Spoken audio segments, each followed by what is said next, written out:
My plea today is with my colleagues on this committee and with the American public watching.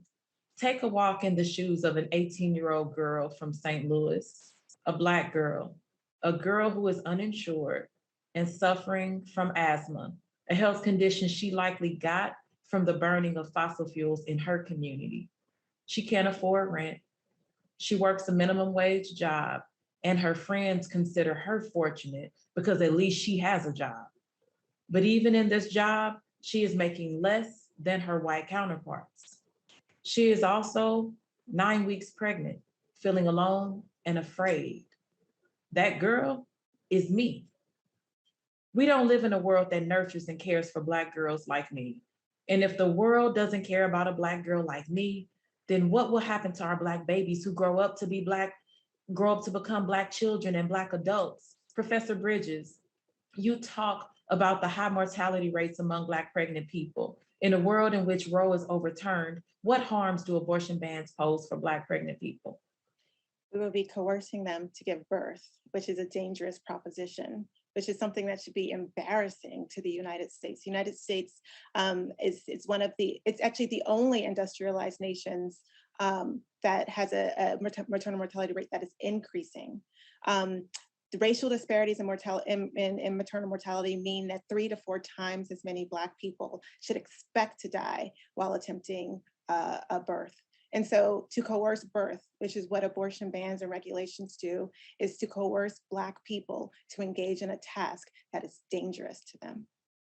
Thank you, Professor Bridges. Let me ask you another question. Some scholars have compared this bounty system to the Fugitive Slave Acts, laws that offered a bounty for capturing and returning fugitive slaves and provided for fines up to $1,000 against anyone who helped a fugitive enslaved person.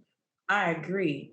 Can you describe the white supremacist roots that link SB 8 and the Fugitive Slave Acts?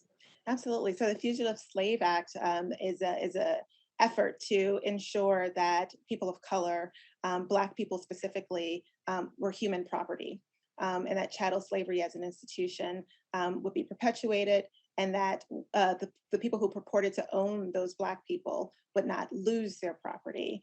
And so essentially, the Fugitive Slave Act allowed others to control the bodies, private actors, right, to control the bodies of other human beings. That is precisely what is happening in Texas today, in deputizing private citizens to seek a bounty on other private citizens. We are allowing private citizens to control, terrorize, regulate the bodies of other human beings. Thank you. Thank you for explaining that, Professor Bridges. Dr. Moayedi, SB 8 has been law for 64 days, and in those 64 days, clinics have closed and certain resources have been permanently erased. What are the permanent impacts of SB 8 on people of color and people living in poverty?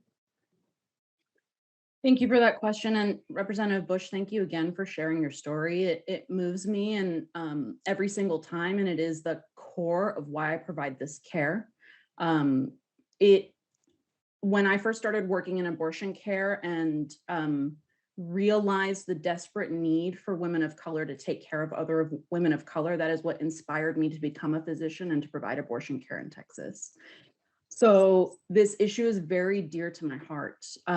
This ban is disastrous for communities of color, especially the ones that I serve.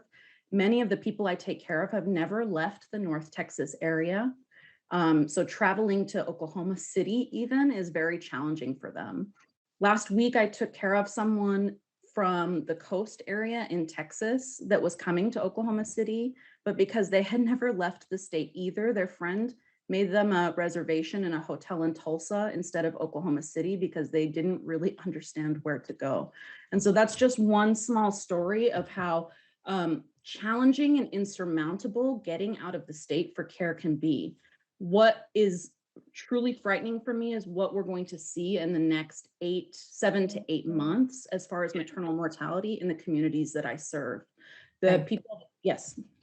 Thank you. Thank you for sharing that. What I want to make clear here today, as the first Black woman and nurse to serve the people of Missouri in Congress, is that the path to overturning Roe will be devastating for all people, especially Black people. Abortion care will still exist like it did before this landmark decision, but it will be deadly. In a world where Black pregnant people die 4 times more often than white pregnant people during childbirth, in a world where Black women are disproportionately evicted from their homes, in a world where Black trans women are more likely to turn to sex work for survival, failing to legislate reproductive justice is a death sentence for our neighbors, our co-workers, our families. We cannot afford to go back on our reproductive rights. We must legislate love. We must legislate justice for Black girls and non-binary folks and guarantee reproductive rights for everyone. Thank you, and I yield back. The gentlelady.